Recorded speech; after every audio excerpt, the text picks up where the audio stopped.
ऐसे नहीं बेटा. Oke, halo semuanya, apa kabar teman-teman semua?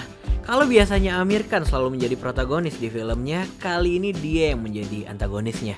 Dan kebayangkan bakal semengesalkan apa film ini? Enggak. Film ini mungkin bakal jadi menyedihkan. Well, ini adalah sebuah film berjudul Secret Superstar.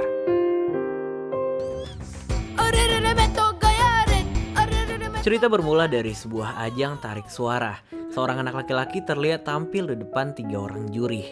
Juri pertama mengatakan kalau dia sangat menyukai performa anak itu karena dia terlihat lucu. Mavi langsung menyerang statement itu karena menurutnya kelucuan bukanlah suatu nilai dalam dunia tarik suara. Don't interrupt. Dengan lantang Mavi mengatakan kepada anak itu kalau lo itu nggak punya bakat, cabut deh mending. Get out. Alhasil, anak itu pun menangis meninggalkan panggung. Ternyata Mavi emang terkenal dengan kearoganannya.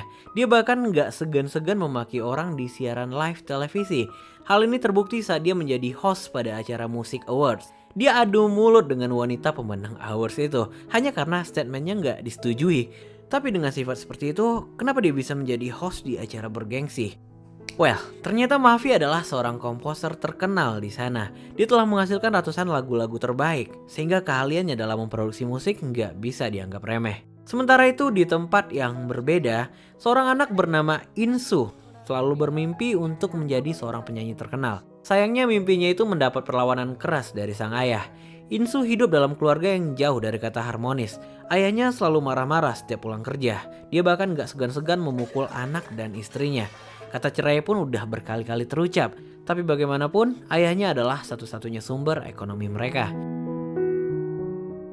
Keesokan harinya, Insu yang baru pulang dikagetkan oleh bingkisan hadiah yang ada di meja. Ibunya sengaja membelikannya laptop agar Insu dapat mengembangkan bakatnya. Insu awalnya nggak menerima laptop itu karena dia tahu pasti ibunya harus berhutang untuk mendapatkannya. Tapi bagaimanapun, ibunya hanya ingin melihat anaknya itu bahagia. कभी-कभार मिलती है। Pada malam harinya, Insu yang sedang mendengarkan lagu di YouTube teringat pada sebuah ide bahwa dia seharusnya juga melakukan hal yang sama. Berbekal laptop baru yang dia miliki, Insu mencoba merekam dirinya sendiri. Tapi semangatnya tiba-tiba hilang. Insu teringat apabila dia membuat channel, ayahnya pasti akan mengetahui kegiatannya itu. Ibunya yang gak ingin Insu sedih menyarankannya bernyanyi menggunakan cadar. Seenggaknya itu bisa menutupi identitasnya. Dan penyamaran ini pun dimulai. कोई बता दे है कि नहीं मेरी डगर. Tanpa tripod dan equipment canggih, lagu pun direkam. Liriknya menggambarkan kehidupannya saat ini. Insu bernyanyi dengan penuh penghayatan hingga lagu pertamanya itu berhasil direkam. Melalui channel yang dia beri nama Secret Superstar, Insu mengunggah video pertamanya. Gak ada views, gak ada like, apalagi subscribe. Berjam-jam dia menunggu tapi tetap gak ada perubahan. कहा भी था मेरे को बकवास idea. Dan keesokan harinya, Insu telat menghadiri kelas. Karena kelas yang udah penuh, dengan santainya dia duduk di atas meja. Dari momen ini kelihatan kalau sikap Insu ini tengil, keras, dan mengesalkan. Hal ini juga terlihat saat dia didekati oleh Cintan, seorang bocil yang siap melakukan apapun untuknya. Kebaikan bocil ini selalu dimanfaatkan oleh Insu, tapi di waktu yang sama, Insu bahkan gak menganggap bocil ini sebagai temannya. Kacau nih bocil. Sesampainya di rumah, Insu kaget karena videonya telah mencapai 11.000 views. Hari itu mungkin adalah salah satu hari terbahagianya. Hingga malam harinya, Insu gak bisa tidur memandangi videonya. Beragam komen pun bermunculan. Kebanyakan dari mereka memuji bakat yang dimiliki Insu. Ada juga yang menyayangkan karena wajahnya yang ditutup. Pro kontra dan segala sesuatu yang dia lihat adalah hal yang baru baginya. Bagaimanapun, Insu terlihat menikmati proses itu. Dengan semangat 45, keesokan harinya Insu kembali membuat video. Dia menyanyikan sebuah lagu yang dia tulis untuk ibunya. Liriknya mengisahkan perjuangan ibunya yang selalu ada untuknya. Dan hanya dalam beberapa hari, lagu itu menyentuh 40 juta views. Seluruh teman-teman di sekolahnya menonton video itu tanpa mengetahui bahwa Insu lah pemiliknya. Sesampainya di kelas, salah satu guru memegang koran yang memberitakan tentang videonya. Insu yang lagi ujian sontak bergegas pulang dan mengumpulkan lembar jawabannya. Tapi sayangnya, guru mengetahui kalau Insu asal-asalan mengisi jawaban. Karena hal ini, Insu diminta untuk mendapatkan tanda tangan dari ayah dan ibunya. Sampainya di rumah, Insu diam-diam mengambil koran milik ayahnya dan membawanya ke rooftop. Mungkin biar ayahnya nggak membaca pemberitaan itu. Sialnya, saat kembali ke rumah, pemberitaan tentang channelnya disiarkan langsung melalui TV. Adiknya yang bernama Gudu dengan sengaja menyenggol minuman sang ayah sehingga tumpah di bajunya. Cara ini berhasil mengalihkan perhatian ayahnya. Bagaimanapun, Insu, ibu dan adiknya terlihat sangat bahagia akan pencapaian itu. Pada malam harinya, Insu kembali melihat perkembangan videonya. Dia melihat beberapa kiriman dari fans yang ternyata salah satunya adalah video yang berasal dari Mahafi. Dengan sikap tengilnya, Mahafi mengungkapkan kalau dia sangat suka dengan lagu-lagu Insu. Dia juga meminta Insu untuk menghubunginya apabila ingin menjadi terkenal. Insu yang mengetahui kelakuan buruk Mahafi tampak nggak begitu mengacuhkan tawaran itu. Keesokan harinya saat hendak berangkat sekolah, Insu mau nggak mau meminta tanda tangan kepada ayahnya. Di sini ketahuan lah kalau Insu ternyata banyak masalah di sekolah. Insu sempat berjanji akan lebih giat dalam belajar, tapi bagi ayahnya janji aja nggak cukup. Ayahnya menghancurkan gitarnya persis di hadapan Insu. Ayahnya juga nggak mengizinkannya untuk memperbaikinya. Insu yang kesal hampir membuat sang ayah memukulnya. Untungnya ibunya datang. Sejak hari itu, hari-hari Insu tampak gak bergairah lagi. Cintan berkali-kali mencoba menghiburnya, tapi Insu malah marah dan mempermalukan Cintan di depan orang banyak. Hingga pada siang harinya, ibu dan ayahnya berniat untuk beri kondangan. Tapi mereka malah terlibat argumen karena sang ibu gak menggunakan kalung emasnya. Ternyata kalung emas itu telah dijual untuk membeli laptop Insu dan ayahnya pun segera mengetahuinya. Dia mencoba menarik ibunya, tapi Insu terus mengikuti mereka karena Insu takut ibunya diapa-apain. Tapi yang terjadi, ayahnya memukul sang ibu di depan Insu dan adiknya. Mereka terlihat benar-benar terpukul menyaksikan kekerasan ini. Dari dalam kamar, Insu masih mendengar ayahnya memukuli ibunya. Badannya bergetar mendengar ini. Hingga akhirnya Insu keluar untuk membela ibunya. Dia juga menyerahkan laptopnya untuk dijual. Tapi ayahnya lebih ingin laptop itu dihancurkan. Demi ibunya, Insu akhirnya menjatuhkan laptop itu dari balkon rumahnya. Kehancuran laptop ini seakan menggambarkan akhir dari semua mimpinya. Hari-hari dia lalui tanpa semangat. Cintan yang biasanya selalu perhatian kini juga takut menegur Insu. Dalam kelas pun, Insu hanya merenung tanpa memperhatikan pelajaran. Hingga pada jam istirahat, Cintan kembali memberanikan diri untuk mendatangi Insu. Insu yang merasa udah kelewatan akhirnya dia meminta maaf kepada Cintan. Dan disinilah pertama kalinya Insu merespon Cintan. Dari momen ini mereka pun akrab dan Insu pun mulai membuka diri kepadanya. Sesampainya di rumah, ayahnya membawa kabar gembira, setidaknya untuk dirinya sendiri. Dia mengaku berhasil mendapatkan pekerjaan sebagai senior engineering di salah satu perusahaan minyak. Dan dalam beberapa bulan, mereka semua akan pindah ke Arab Saudi bersama ayahnya. Insu juga telah dijodohkan dengan seorang anak bos minyak teman ayahnya. Kira-kira seperti ini bentuknya.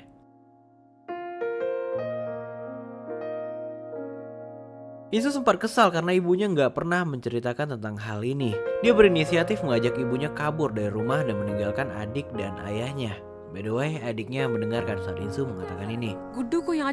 Tapi tentu saja ibunya menolak. Setelah itu nggak sengaja Insu mendengar berita di televisi kalau Mahafi baru aja bercerai dengan istrinya. Pengacara istrinya berhasil membuktikan kesalahan Mahafi di pengadilan. Yang artinya pengacara bernama Sina ini telah memenangkan 11 kasus dalam 1 tahun terakhir. Entah apa yang dia pikirkan, Insu kini berniat menemui Mahafi. Keesokan harinya Insu meminjam handphone milik Cintan. Dia mencoba menghubungi Mahafi tapi ternyata pulsa handphone milik Cintan ini nggak cukup. Cintan mengaku udah nggak punya uang untuk beli pulsa. Insu pun kesal karena menganggap Cintan nggak bisa diandalkan. Dia pun kembali memperlakukan Cintan dengan kasar. Tapi usaha Cintan melakukan miss call membuahkan hasil. Mahafi kembali menghubunginya sehingga Insu bisa berkomunikasi dengannya. Dalam panggilan telepon itu Insu mengatakan kalau dia bersedia memenuhi permintaan Mahafi untuk rekaman. Tapi dengan syarat Mahafi harus berjanji akan membantunya. Kesepakatan pun terjadi siang itu. Insu diminta untuk terbang ke Mumbai secepatnya. Untungnya Cintan memiliki pengalaman naik pesawat sehingga dia bisa memberitahu Insu langkah-langkahnya. Dimulai dari keesokan harinya. Terlebih dahulu Cintan membantu Insu untuk bolos sekolah dengan keluar melalui gerbang belakang. Tapi karena gerbangnya terkunci, Insu kembali memarahinya. Cintan akhirnya mencari ide lain sehingga Insu berhasil meloncati tembok pembatas. Cintan ini benar-benar mau ngelakuin apa aja lah pokoknya. Di sini akhirnya Insu membalas perasaannya dan mengungkapkan bahwa dia juga menyukai Cintan. I also love you. Perjalanan berlanjut menuju bandara. Insu terus mengikuti saran Cintan, mulai dari alasan terbang sendirian hingga request tempat duduk di sebelah jendela. Sesampainya di pesawat ternyata ada penumpang lain yang telah menduduki tempat duduknya. Insu yang memiliki sifat keras dan tengil mencoba menegurnya hingga akhirnya orang itu mengalah. Seat हमारी है. Get up.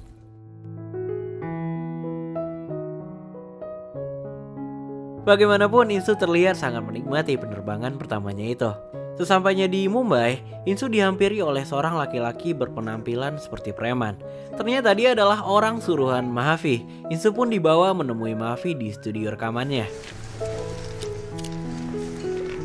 Dari awal masuk studio, Insu udah terlihat nggak nyaman. Mungkin nggak sesuai nama ekspektasinya. Mahavi juga tetap dengan gaya selengeannya yang lebih ke arah menyebalkan.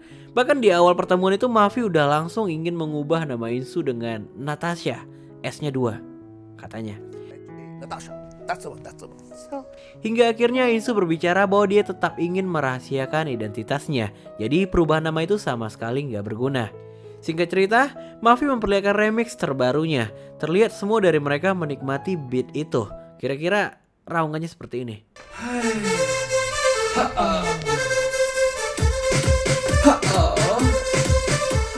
Di momen ini Insu sepertinya setuju dengan perkataan ibunya kalau Mahavi itu senang meremix lagu-lagu yang aslinya udah bagus. Ali, cut. Chalo beta, mic pe jao. Come on, shabash. Tapi mau nggak mau dia tetap harus rekaman dan mengikuti prosedur. hi. ऐसे नहीं बेटा. Hai. Oke? 2-3 kali take diambil, tapi hasilnya nggak memuaskan. Produser pun sempat mengatakan kalau udahlah emang nggak bakat anak ini. Beberapa saat setelah itu Insu mengajak Mahavi berbicara 4 mata. Insu mengatakan bahwa ada masalah dalam lagu itu. Insu mengaku sangat sulit menghayati lagu itu apabila diberikan tambahan beat yang berlebihan. Mahavi pun marah kepadanya. Dia seakan diajari oleh anak SMA. Tapi sikap keras yang dimiliki Insu seperti matching dengan Mahavi. Insu kembali mengatakan bahwa dulu lagu-lagu Mahavi selalu diputar oleh ibunya. Bahkan Insu juga sering mendengarkannya. Tapi karena Mahavi mengikuti pasar, lagu-lagu itu diganti beatnya. Liriknya menjadi mati. Sama sekali nggak bisa dinikmati. Mungkin karena itu juga banyak label yang memboikot lagu-lagunya belakangan ini, ucap Insu. Perkataan ini benar-benar membuat Mahavi terpukul. Nada bicaranya langsung merendah. Karena jauh di dalam hatinya, sebenarnya dia juga berpikir seperti Insu.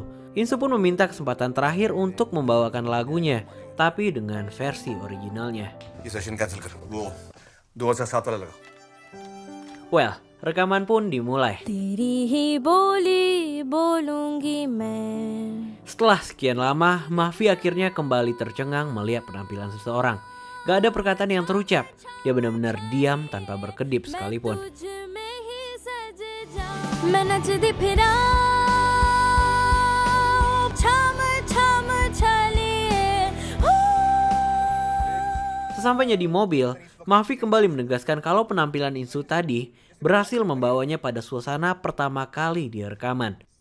Insu pun akhirnya menagih janji Mahavi yang akan membantunya. Dan Mahavi baru menyadari kalau Insu belum dibayar. Tapi bukan uanglah permintaannya. Insu meminta Mahavi untuk membawanya bertemu Sina, pengacara istrinya yang berhasil mengalahkan Mahavi. Ego Mahavi seketika naik, karakter aslinya juga keluar. Mentah-mentah dia menolak permintaan itu. Karena bisa dibilang Mahavi dan Sina itu udah kayak musuh bebuyutan. Tapi karena nggak tega melihat Insu sedih, dia terpaksa menurunkan ego dan menelpon Sina. तुम बिल्कुल ठीक है. मैं बहुत ही बदतमीज आदमी हूँ. You're right. Taking you. मेरे लिए नहीं. It's for this little girl. ये बच्ची के लिए. Singkat cerita, Mahavi berhasil membujuk pengacara itu dan sepakat bertemu pada minggu depan. 8 jam sudah Insu di Mumbai. Kini dia kembali ke sekolah. Pintu yang tadinya terkunci, kini gemboknya telah dibuka oleh Cintan. Insu pun kembali ke sekolah tanpa diketahui siapapun. Sesampainya di rumah, Insu kembali memarahi adiknya karena mengusik barang-barangnya. Gudu sempat minta maaf dan dia beralasan dia tengah menyiapkan hadiah untuk kakaknya itu. Tapi Insu langsung menolak mentah-mentah hadiah itu dan memarahi adiknya. तुझे कितनी बार कहा है उसकी सामान को हाथ मत लगाया कर तू. 1 minggu pun berlalu. Kini Insu kembali ke Mumbai untuk bertemu Sina. Insu menjelaskan kepada Sina bahwa ayahnya selalu melakukan kekerasan terhadap ibunya. Bahkan, ibunya pernah dipukul hingga patah tulang hanya karena lupa mematikan air. Sina mengaku prihatin mendengar cerita itu. Dia pun akhirnya membantu Insu dan menyiapkan berkas-berkas untuk ibunya. ठीक है ma'am. Singkat cerita, sampailah Insu di rumah. Insu langsung menceritakan semua perjalanannya kepada ibunya. Insu juga memberikan surat cerai yang bisa langsung ditandatangani oleh sang ibu. Ibunya sontak kaget dan marah mendapat perlakuan ini. Dia mengaku sedih karena Insu terlalu lancang, bahkan Insu nggak mengetahui apakah ibunya mau pisah atau enggak. Perdebatan antara Insu dan ibunya pun kembali terjadi. Insu bersikeras untuk tinggal dan hidup bersama mimpinya, sedangkan ibunya tetap memaksa untuk ikut ke Saudi bersama ayahnya. Insu yang kesal berlari ke rooftop. Dia memukul apapun untuk melampiaskan kemarahannya.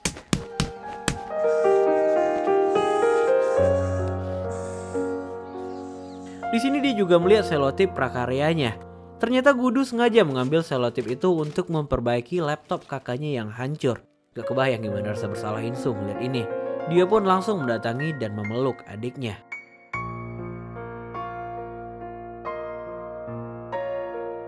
Di waktu yang sama, neneknya juga meminta Insu untuk meminta maaf kepada ibunya. Insu jelas menolak perintah itu, karena menurutnya ibunya lah yang salah mengambil keputusan. Sampai akhirnya si nenek bercerita bahwa dulu saat Insu lahir ayahnya memaksa ibunya untuk menggugurkan bayi itu. Tapi yang dilakukan sang ibu, dia malah kabur dari rumah sakit dan kembali saat Insu telah berumur 10 bulan. Well, sejak malam itu udah gak ada lagi mimpi yang harus dikejar. Semua yang harus dilakukan hanyalah mengikuti perintah. Setidaknya biar bisa sedikit membayar perjuangan ibunya dulu, pikir Insu. Channel YouTube-nya kini udah gak ada. Dia menghapusnya. Hari-harinya kembali murung, gak ada semangat sama sekali. Bahkan berita saat Insu dinobatkan sebagai nominasi awards pun gak menarik lagi baginya. Pada malam itu keluarga Insu berkumpul di ruang TV. Berita kembali menyiarkan prestasi Insu melalui Secret Superstar. Insu bahkan gak menoleh lagi ke TV itu. Setiap hari ibunya sedih melihat Insu. Dia seperti orang hidup tapi tanpa tujuan. Sampailah pada hari kelulusan, yang artinya itu adalah hari terakhir Insu di sana. Cintan memberanikan diri meminta izin kepada ibu Insu. Dia mengaku ingin mengajak Insu makan es krim sebelum Insu benar-benar meninggalkan kota. Ibunya yang gak tega meminta mereka untuk menikmati waktu terakhirnya. Mereka pun akhirnya diizinkan untuk pulang sebelum malam. Insu dan Cintan pun bersenang-senang. Mereka berkeliling kota, menaiki wahana dan pergi ke toko musik. Saat cek sound, Insu malah jadi tontonan di sana, tapi semangatnya telah hilang.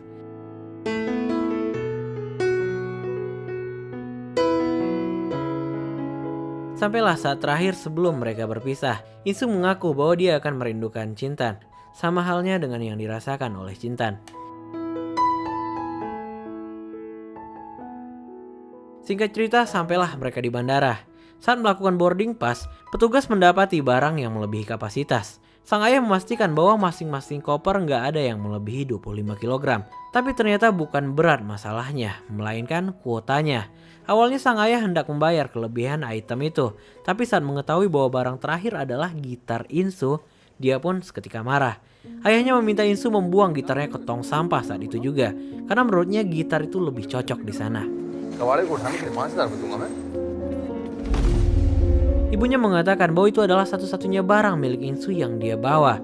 Tapi ayahnya malah kembali mengatakan bahwa itu bukan gitar, tapi sampah. Ayahnya mengancam akan memukul sang ibu apabila dia terus melawan. Ibunya kembali menjawab bahwa dia setuju kalau gitar itu ditinggalkan. Begitupun Insu, Gudu, dan ibunya itu sendiri. Dengan kata lain, mereka batal pergi ke Saudi. Sang ayah sempat hampir memukul, tapi ibunya malah mengancam balik. Dia mengatakan bahwa dia bisa aja menggunakan bukti kekerasan untuk memenjarakan suaminya itu. Dia juga bisa memberitakan itu melalui channel YouTube Insu, sebuah channel dengan jutaan fans yang ayahnya bahkan pernah dengar suara itu. Gak hanya itu, ibunya juga telah menandatangani surat cerai mereka. Bukti-bukti kekerasan semua lengkap di sana. Rumah dan hak asuh diminta oleh ibunya. Kalau suaminya menolak, dia mengancam akan melaporkannya ke polisi, yang otomatis suaminya akan kehilangan apapun yang dia miliki.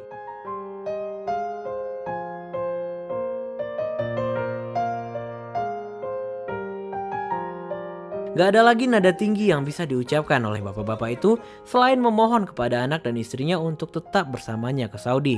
Sayangnya semuanya udah telat. Insu, adik dan ibunya menghanguskan tiket mereka dengan keluar dari ruangan itu. Sesampainya di lobi, ibunya langsung meminjam handphone milik seorang di sana. Dia meminta Insu untuk menghubungi Mahafi dan memintanya untuk menjemput mereka menuju Music Awards malam itu juga. Alhasil sampailah mereka di sana. Panggung megah itu seakan telah menyambut kehadiran Insu. Pemenang pun akan segera dibacakan oleh host. Host menyampaikan bahwa nominasi penyanyi wanita terbaik jatuh kepada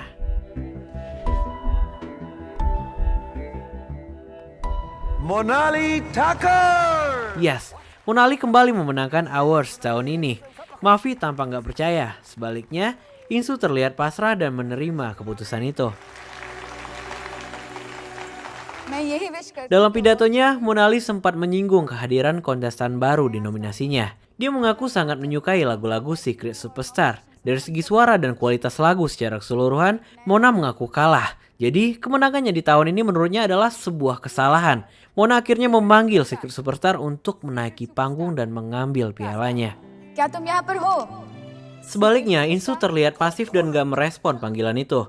Meskipun keluarga dan Mafi telah mendukungnya. Tapi setelah Mafi menyoraki kehadirannya, lampu dan kamera seketika mengarah ke Insu. Dia pun akhirnya berdiri dan berjalan menuju panggung. Di depan kamera besar itu, dia membuka penutup wajahnya. Semua orang bersorak dan gak menyangka bakal melihat Secret Superstar menunjukkan identitasnya.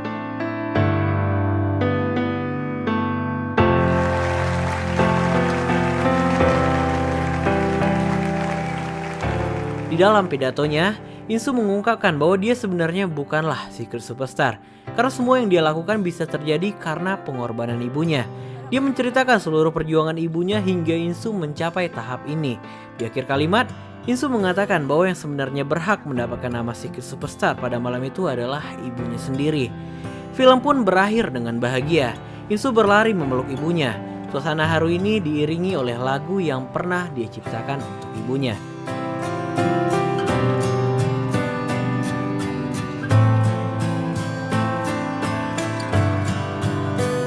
Well, gimana menurut pendapat teman-teman semua tentang film ini? Gue jujur aja ke bawah sih dengan suasana sedihnya dari film ini ya.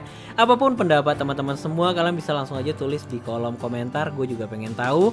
Kalau ada kritik dan saran juga mau film apa berikutnya, kalian juga bisa tulis di sana. Oke, kalau teman-teman suka sama video ini, kalau udah tahu harus gimana, yang paling penting itu jangan lupa di-share ke teman-teman kita semua. Dan kita bakal ketemu lagi di video selanjutnya. पसंद आया लाइक, पसंद नहीं आया तो taste change करो.